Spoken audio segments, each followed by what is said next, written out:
মারাত্মক আঘাত করছে। এটা হচ্ছে ঈসাই জামাত, এটা খ্রিস্টানদের একটা গোপন দল। মাঠে নামছে 1975 সালে, ধোকা দিয়া 2.5 লক্ষ পরিবারকে তারা খ্রিস্টান বানাইছে এ পর্যন্ত।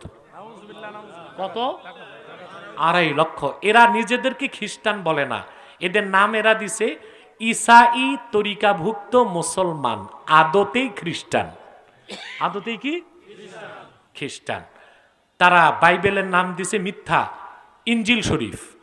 ইনজিল বলে কিছু আছে এখন? তাওরাত বলে কিছু আছে? কথা বলে না। জবুর বলে কিছু আছে?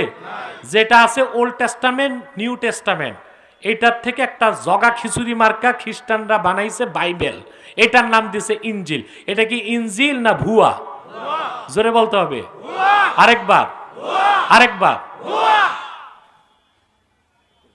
এটারে বিশ্বাস করলে ঈমান।